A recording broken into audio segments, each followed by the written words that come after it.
Every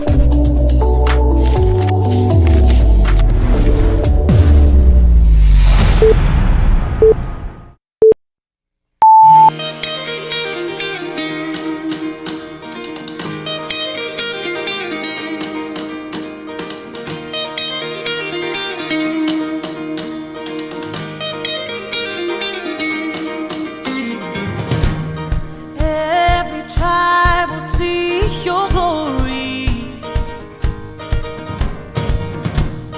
Every nation bow before you.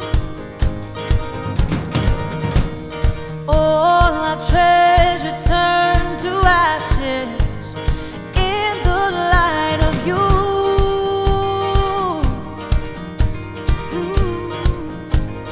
As we're singing, holy is the Lord Almighty. Only you are worthy, worthy of it all. Every tribe will see your glory. Every nation bow before you. Oh, all our treasure turn to ashes in the light of you. Oh, as we're singing, holy is the Lord Almighty. Only you are worthy, worthy of it all. Praise and glory, honor and strength unto our God, matchless, endless, love unrestrained. This is our God. Every tribe sing praise and glory, honor and strength unto our God, matchless, endless, love unrestrained. This is our God. Every tribe sing, ayo, ayo, ayo, ah. Ayo, ayo, ayo, ah. We sing, ayo, ayo, ayo, ah. Ayo, ayo, ayo, ah. Oh, there is no one like our God. No one. There is no one like our God. There is no one like our God. There is no one like our God. Wala kang katulad, O Diyos. Wala kang katulad, O Diyos. No hay nadie como nuestro Dios.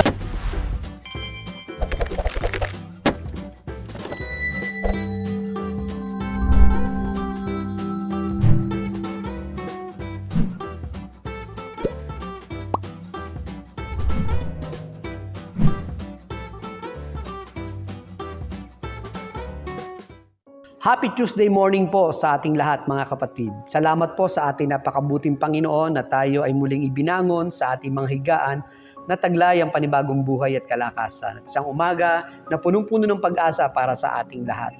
Ating pong ipagpatuloy ang ating online morning devotion. Bagamat maaring ang iba sa inyo ay nakapag-personal devotion na, ngunit hayaan po ninyo na muli ay makasama namin kayo sa ating Grab Food for the Soul, our daily dose for the nourishment of our soul. Ipagpapatuloy po natin yung ating tinalakay nung Monday morning at ngayon po ang pinaka-part 2 ng ating paksa na I Am Yours, part 2. At ang ating pong Bible reference ay sa Isaiah chapter 6 verses 1 to 8. At muli babasahin natin yung verses 5 to 8. At ganito ang sinasabi ng salita ng ating Panginoon Diyos. Sinabi ko, kawawa ako sapagkat ako isang makasalanan at mula sa isang lahing makasalanan. Mapapahamak ako sapagkat nakita ko ang hari, si Yahweh ang makapangyarihan sa lahat. Pagkatapos may isang seraping sumipit ng baga mula sa altar, lumipad patungo sa akin. Idinampi niya ang baga sa aking mga labi at sinabi, ngayon ay dampi na ito sa iyong mga labi. Pinatawad ka na at nilinis sa iyong mga kasalanan. At narinig ko ang isang tinig ni Yahweh na nagsasabi, sino ang aking ipapadala? Sino ang magpapahayag para sa atin? Sumagot ako, narito po ako. Ako ang inyong isugo. Salamat at purihin natin ang Panginoon sa ating pagbasa at pagkarinig ng kanyang mga banal na salita. Nung Monday morning po ay tinalakay natin yung point number 1 kung saan ay ating nabanggit ang pagkakaroon ng malalim na pagkakakilala sa ating Panginoon Diyos. At ngayon po ay ating itutuloy yung point number 2 and 3 at ganito po ang magandang paalaala ng Panginoon Diyos sa atin. Number 2, may tamang pagtingin sa sarili. Ito po ay nakita ni Propeta Isaiah sa kanyang kalalagayan sa harapan ng ating Panginoon. Kaya sinabi niya sa Isaiah chapter 6, 5-6, kawawa ako sapagkat ako isang makasalanan at mula sa isang lahing makasalanan. Mapapahamak ako sapagkat nakita ko ang hari, si Yahweh, ang makapangyarihan sa lahat. Pagkatapos may isang seraping sumipit ng baga mula sa altar at lumipad patungo sa akin. Nang masaksihan at maranasan ni Isaias ang kabanalan, kapangyarihan at kaluwalhatian ng Panginoon Diyos, nakita niya ang kanyang sarili na hindi karapat-dapat sa paningin ng Panginoon Diyos. Lalong nahayag ang kabanalan ng Panginoon Diyos nang makita ni Isaias ang kanyang sarili bilang isang makasalanan. So napakaganda po ng kanyang tamang pagtingin at evaluasyon ni Isaias sa kanyang kasalukuyang kalalagayan kung kaya't nakita niya ang lalong maliwanag na kabanalan ng Panginoon Diyos. Sabi po ni Billy Graham, when we understand the holiness of God, we will understand the depth of our sin. Buong puso siyang nagpakumbaba sa harapan ng Diyos dahil nakita niya ang kanyang karumihan. Sa sandaling iyon ay naranasan ni Isaias ang lubos sa pagpapatawad at paglilinis ng Panginoon Diyos sa kanyang buhay. Kinilala niya ang lubos na ang Diyos ay banal, dakila, hari at makapangyarihan sa lahat na may taglay ng kaluwalhatian at Diyos na mapagpatawad. Ang ginawang pagpapatawad at paglilinis ng Diyos kay Isaias ang naging daan upang taglayin niya ang malalim na pagtatalaga, pagsunod at pagpapasakop sa ating Panginoon. Napakaganda ng kanyang tugon. Nung naranasan niya yung pagpapatawad ng Panginoon ay naging handa siyang ialay ang kanyang buong buhay sa Panginoon upang sumunod sa tawag ng paglilingkod ng Panginoon. Maganda po yung sinasabi ng Kawikaan 28:13b, ang nagkukubli ng kanyang sala ay hindi mapapabuti, sapagkat dito ay patuloy na kinilala ni Isaias ang kanyang karumihan sa harapan ng ating Panginoon. Isa siyang makasalanan, nakaranas ng pagpapatawad at paglilinis ng Diyos. Tinignan ni Isaias ang kanyang sarili at siya'y pinatawad at nilinis ng Diyos. Siya'y pinagtawad kaya't inialay niya ang kanyang buhay at sa kanyang ministeryo para sa kaluwalhatian ng Panginoon Diyos. Number 2 po, napakaganda ng paalaala sa atin, may tamang pagtingin sa sarili. Huwag tayong magmataas, magmayabang sa Panginoon, sa halip lagi nating ibaba ang ating mga sarili sa harapan ng Panginoon at ang Diyos na siyang handang laging luminis at magpatawad sa sinumang tao na kahit na ano ang kanyang kasalanan ay handa ang Panginoon na tayo at ikaw ay kanyang patawarin.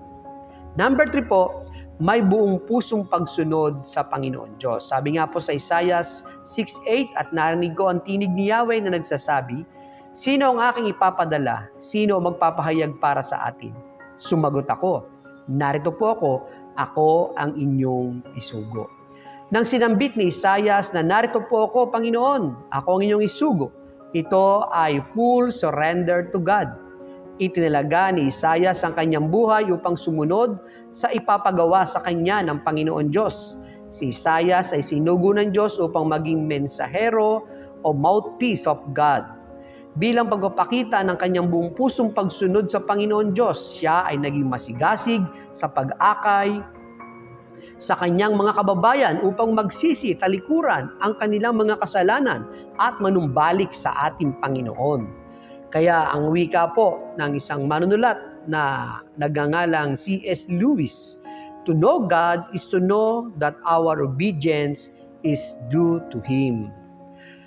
Kapag lalo nating nakikilala ang Diyos, mas lalong nagiging evident sa buhay natin ang ating pagiging masunurin sa Kanyang banal na kalooban. Ang pagiging masunurin natin sa Diyos ay nagpapapatatag sa ating commitment para sa Kanya. Ang wika nga po ng ating patuloy na pagbubulay-bulay, ang sino mang nagtatalaga, nagpapasakop ng buong buhay, panahon, sa ating Panginoon ay tiyak na nagtataglay ng malalim na pagkakakilala sa Diyos, ng tamang pagtingin sa sarili at ng buong pusong pagsunod sa ating Panginoon. Sabi po ng isang manunulat na si Jim George, "A man after God's own heart is a man who yearns to please God, a man who desires to grow spiritually, a man who has a heart that obeys."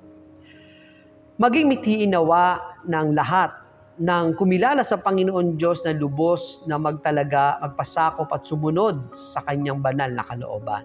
Maging mithiin din na makapaglingkod sa Diyos sa iglesia sa pamamagitan ng pagtupad ng dakilang misyon ng ating Panginoon Diyos.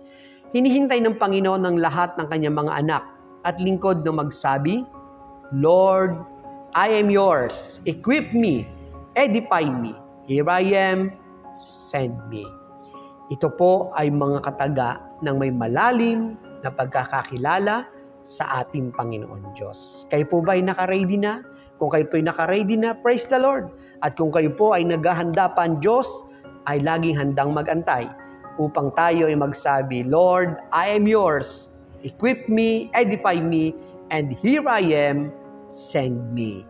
Bawat isa sa atin ay tunay na inaantay ng Panginoon na magtalaga ng lubos ng ating mga buhay sa Panginoon Diyos.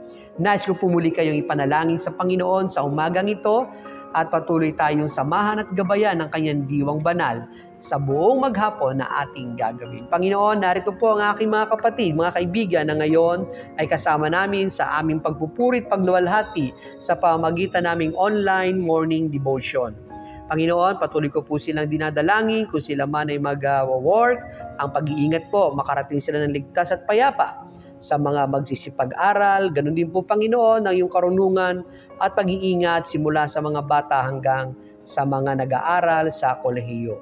Panginoon, meron po kami mga kapatid na nasa banig ng karamdaman, maging kaibigan namin na ngayon nakikinig at nanonood. Humihingi po ng kagalingan na nagbubuhat sa iyong awa. Sa ating mga pananampalataya, ang Diyos ay mahihipo at magpapagaling sa atin. Panginoon, kami po ay muli mong samahan sa buong maghapon. At tunay, Panginoon, nais naming laging sabihin at tinanasa namin, "Lord, I am yours." Gamitin mo kami kung saan ikaw ay mabibigyan ng kaluwalhatian at karangalan. Sa pangalan po ng iyong bugtong na anak na aming Panginoong Hesus. Amen. Papuri at pasasalamat po sa ating Panginoon Diyos at salamat po sa inyong pagsama sa aking pagbubulay-bulay. Muli po, a friendly reminder for all of us, be Christ-like in your workplace today. Umayo po tayo at maglungkot.